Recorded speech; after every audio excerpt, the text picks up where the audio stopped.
ভারতবর্ষ তখন পরাধীন।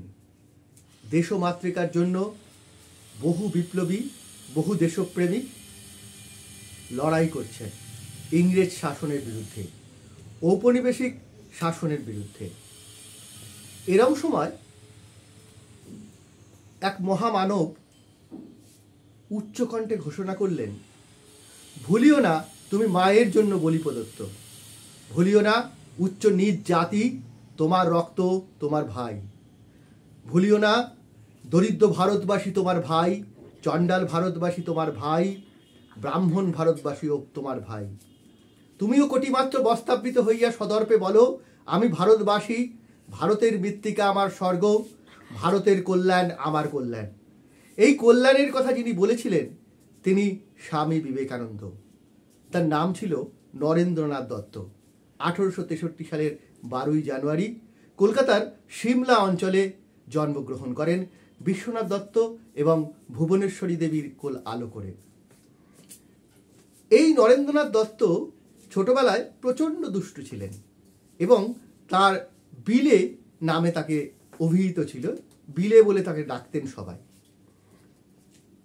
একদিন স্কুলে নরেন্দ্রনাথ পড়াশোনা করছেন এবং যখন মাস্টারমশাই ক্লাসে পড়া ধরেছেন, তখন নরেন্দ্রনাথ পড়াচ্ছে যখন ক্লাসের মধ্যে, তখন নরেন্দ্রনাথ অন্য বাচ্চাদের সঙ্গে গল্প করছেন। এরম একটা সময় মাস্টারমশাই দেখলেন যে অনেক বাচ্চা গল্প করছে, কথা বলছে। তখন তিনি তাদেরকে একজনকে জিজ্ঞেস করলেন পড়া, সে উত্তর দিতে পারলো না। আরও দু একজনকে জিজ্ঞেস করলেন, তারাও উত্তর দিতে পারলো না। নরেন্দ্রনাথকে জিজ্ঞেস করলেন, নরেন্দ্রনাথ সমস্ত পড়ার উত্তর দিলেন। তখন নরেন্দ্রনাথকে বসতে বলে বাকিদের দাঁড় করাই দিলেন মাস্টারমশাই। নরেন্দ্রনাথ কিন্তু উঠে দাঁড়ালেন ওদের সঙ্গে, কারণ তিনি বললেন যে না, আমি ওদের সঙ্গে গল্প করছিলাম, আমি পড়া পারলেও আমি কিন্তু ওদের সঙ্গে গল্প করছিলাম। এই যে সত্য স্বীকারোক্তি, এটা নরেন্দ্রনাথের জীবনে ছোটবেলা থেকেই ছিল।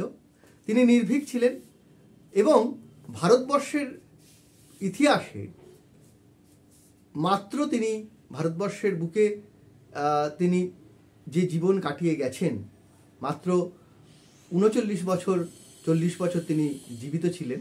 সেই সময়কালে তার অবদান অসামান্য, কারণ তিনি প্রত্যেক মানুষকে মোটিভেট করতে পারতেন, উদ্বুদ্ধ করতে পারতেন। যারা স্বামীজির সঙ্গে দেখা করেছেন তারা প্রত্যেকে স্বীকার করেছেন, প্রায় প্রত্যেকেই স্বীকার করেছেন যে তাদের জবানবন্দিতে, তাদের লেখনীতে পাওয়া যায় যে স্বামীজি যখন তাদের সঙ্গে কথা বলেছেন প্রত্যেকে যেন অনুপ্রেরণা পেয়েছেন। তা সে বিপিনচন্দ্র পালই হোক কিংবা নিবেদিতাই হোক, এই প্রত্যেক মানুষ স্বামীজির কথায়, স্বামীজির বাণীতে আকৃষ্ট হতেন। এবং অনেকে বলেছেন যে যদি স্বামী বিবেকানন্দ সাহিত্য রচনা করতেন, তিনি যদি স্বামীজি নাও হতেন, তিনি যদি সন্ন্যাস গ্রহণ নাও করতেন, তিনি যদি কবি হতেন, সাহিত্যিক হতেন, তাহলেও তিনি বড় মাপের সাহিত্যিক বা কবি হতেন। এবং তার ক্ষেত্রে আরেকটি ঘটনার কথা খুব উল্লেখ করা যায় যে একদিন লাইব্রেরি থেকে তার বই এনে দিচ্ছেন তার গুরু ভাই, তাকে বই এনে দিচ্ছেন এবং তিনি লাইব্রেরি থেকে পড়াশোনা করছেন। প্রতিদিন এক একটা বই তিনি নিচ্ছেন খুব, এবং সেটা ফেরত দিচ্ছেন লাইব্রেরিতে, এবং আবার পরের দিন আর একটা বই বলছেন নিয়ে আসছেন। এরকম হচ্ছে। তখন লাইব্রেরিয়ান যিনি ছিলেন তিনি বললেন এটা কার জন্য নিয়ে যান। তারা বললেন যে স্বামী বিবেকানন্দ, তার জন্যই বইটা নিয়ে যাওয়া হয়। তখন বললেন যে তিনি কি আদৌ এগুলো পড়েন? তখন যে গুরু ভাই সে বললেন হ্যাঁ নিশ্চয়ই পড়েন। তখন বলছে আমার তো মনে হয় না, বিশ্বাস হয় না, প্রতিদিন একটা করে এরকম মোটা মোটা বই নিয়ে যাচ্ছ, সেগুলো তিনি পড়ছেন, আমার তো মনে হয় না। তখন তিনি স্বামীজিকে গিয়ে সেই কথাটা বললেন। স্বামীজি বললেন ঠিক আছে আমি লাইব্রেরিতে যাব। তিনি গেলেন, লাইব্রেরিয়ানের সঙ্গে কথা বললেন। লাইব্রেরিয়ানকে বললেন যে কোনো জায়গা থেকে আপনি ধরতে পারেন, এমনকি লাইব্রেরিয়ান যে প্রশ্ন বই থেকে ধরছেন সেগুলো তো তিনি বললেনই, তার সঙ্গে সঙ্গে বইয়ের বেশ কিছু অংশ তিনি পুরো মুখস্থ বলে গেলেন। এটা তখন স্বামীজিকে বললেন যে এটা কি করে সম্ভব, মানে একটা বই এত দ্রুত পড়া কি করে সম্ভব।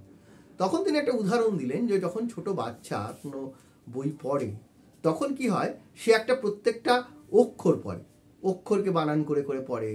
যখন একটু বড় হয় সে তখন শব্দ পড়ে, আরেকটু যখন বড় হয় তখন লাইন পড়ে, তার একটু যখন বড় হয় যদি চেষ্টা করে, কনসেন্ট্রেশন থাকে, তাহলে একটা প্যারাগ্রাফ পর্যন্ত একসঙ্গে পড়ে নেওয়া যায়। আর আমি অর্থাৎ স্বামী বিবেকানন্দ নিজেকে বলছেন যে একটা পৃষ্ঠা একসঙ্গে দেখে পড়ে নিতে পারি। অর্থাৎ এই ক্ষমতা তিনি মাত্র কনসেন্ট্রেশনের জন্য তৈরি করতে পেরেছিলেন। এবং তিনি বলেছিলেন এই জীবনে যদি যে কোনো জিনিসে যদি ফোকাসড করা যায়, কনসেন্ট্রেট করা যায়, তাহলে কিন্তু সব কিছু সম্ভব, যে কোনো কিছু করা সম্ভব। এই ছিলেন স্বামীজি। স্বামী বিবেকানন্দ নিয়ে আবারও ভবিষ্যতে আরও কিছু আলোচনা করার সুযোগ রয়েছে, ভবিষ্যতে যদি সুযোগ থাকে সে নিয়ে আমরা আলোচনা করব। আজ এই পর্যন্ত স্বামীজিকে শ্রদ্ধা জানাই। স্বামীজির তার যে বাণী এবং তিনি যে কথা, মূলত তিনি যে মোটিভেট করতে চেয়েছিলেন এই ভারতবাসীকে, ভারতের কল্যাণ আমার কল্যাণ, এই কথা তিনি যে বলতে পেরেছিলেন, মায়ের জন্য বলি প্রদত্ত, এই কথা দুটোর মধ্য দিয়ে বোঝা যায় যে দেশমাতৃকার জন্য তিনি কতটা চিন্তিত ছিলেন, ভারতবাসীর জন্য তিনি কতটা চিন্তিত ছিলেন। সকলে ভালো থাকবেন, সুস্থ থাকবেন। ধন্যবাদ, নমস্কার।